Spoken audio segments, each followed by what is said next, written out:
Hello, I'm Lucy Trelaw and I'm an author. My new book is called Days of Innocence and Wonder. It's published by Pan Macmillan Picador, and it's about a young woman who, as a 5-year-old, lost her dearest friend from kindergarten when she was abducted. And it's about the long shadow that casts over her life and how she walks out of that shadow into light, and the things that happen along the way. She moves to South Australia in a bid to escape her past, and events in the book unfold from that moment. This is my third novel. My first one was called Salt Creek. It was a historical fiction, also set in South Australia. It's an interest of mine because my family are from South Australia. My parents are, even though I'm a Melbourne person. And it follows a young woman who has moved with her family to the Coorong, a remote kind of coastal region there. And my second book is called Wolf Island, which is a slightly futuristic, um, slightly dystopian novel about a woman who has to move away from an island that she lives on as a result of rising sea levels and to look after family who've arrived. It's becoming a little bit more apparent to me how much there are these connections between my novels. And the first one I think of as a young woman who was trying very hard to find a way to realise her her own self, not her position as a kind of member of society. Second one is about an older woman who is an artist, and it's about how she had to fight to become an artist.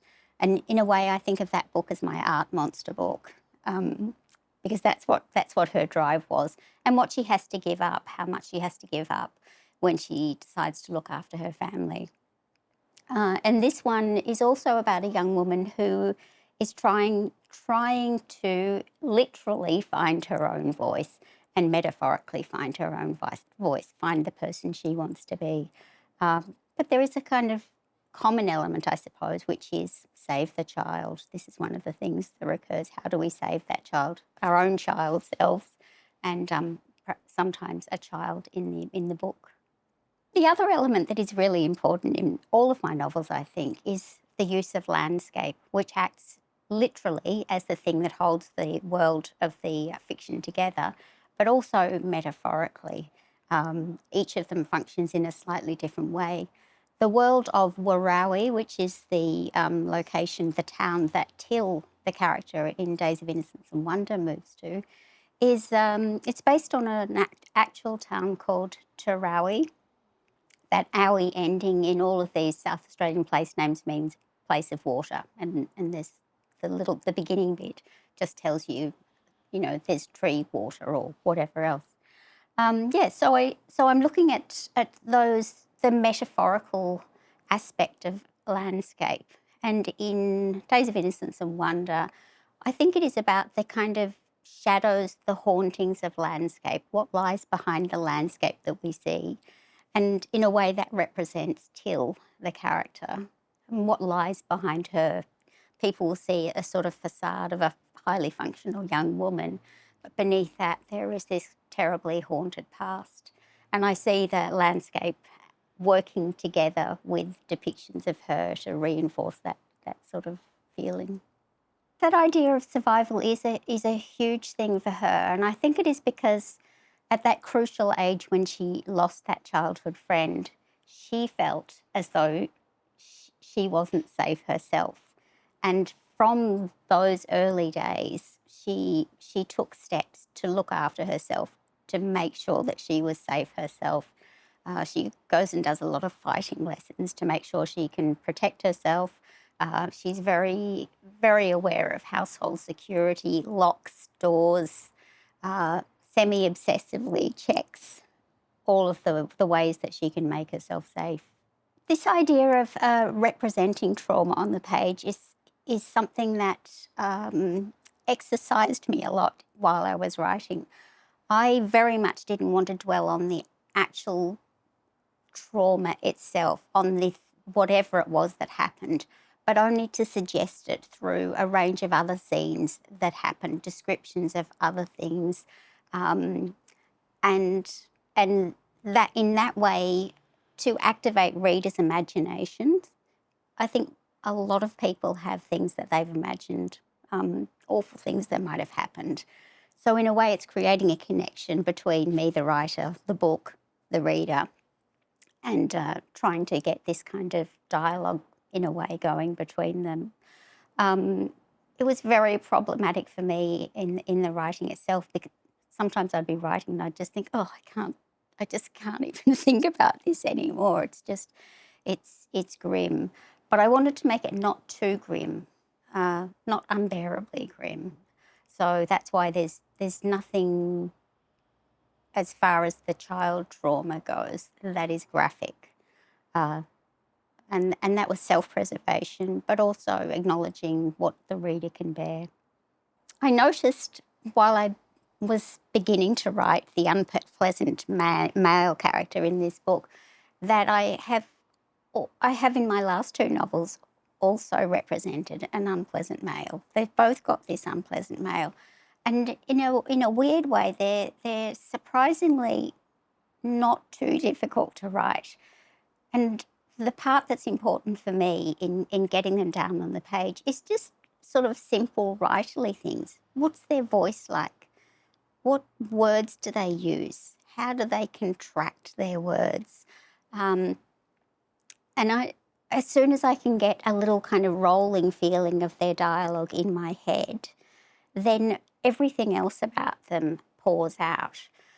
But the other thing that happened with this character, who really came from a chance sighting of someone in the park one day, they were just walking along. This was during lockdowns, walking along a pathway. I was walking my dogs, and I just saw this person walking in a very sort of weird sloping way, and his jacket was flying back, and I just thought, oh, that's my person. Stop. So I put the dogs on the lead, and I'm there on my phone going tap, tap, tap, tap, tap, just writing down these little fragmentary words that I desperately wanted to remember. He developed very, very strongly from that moment, and from feelings and dialogue about him. I could have written chapters, but we don't want to spend much time with a person like that. It's probably easier in a way to create nice men. I'm married to a really lovely person. I have 3 extremely pleasant sons, and my darling daddy I adored and will miss him forever, ever. I know a lot of nice men. But my point really is there are lovely men in the world, for sure. No harm in acknowledging that. But the unpleasant ones have a vastly inflated influence considering their numbers. So I wanted to have both as a sort of balance. But there are other characters in this book, I think, who reveal where they have failed as men. So it might be someone as a father who regrets things that he said to his son. And I just wanted to look a little bit about the damage that some of those things can do, the regrets that decent people can have, I mean mothers as well as fathers, and to give that a little bit of airtime in a book that can seem a little bit bleak at times. The representation of an Indigenous character in this book, it grew slowly during the writing. I had this character I knew was going to be in the book, but I didn't know, I presumed she would just be a sort of standard colonial stock. But she kept on emerging as someone who might be in a position to comment in a different way about the world that she lived in. And so I spent probably a couple of years looking for someone who would be able to talk to me about these issues. And I had done a lot of research into the correct way of approaching First Nations representations in books, and knew I couldn't do it without her, without this person.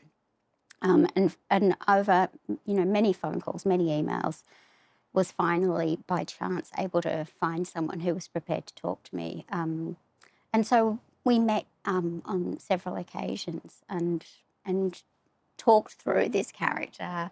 I made many notes, and I would send scenes back to her, and she would send them back, and with approval, or suggest other things, or it's time for another talk. And I'd go, and she lived in South Australia, but it was fantastic seeing her, and it was a a really rich, rewarding way of approaching that character. So in the end, I was comfortable that she was comfortable with the things that were appearing in the book.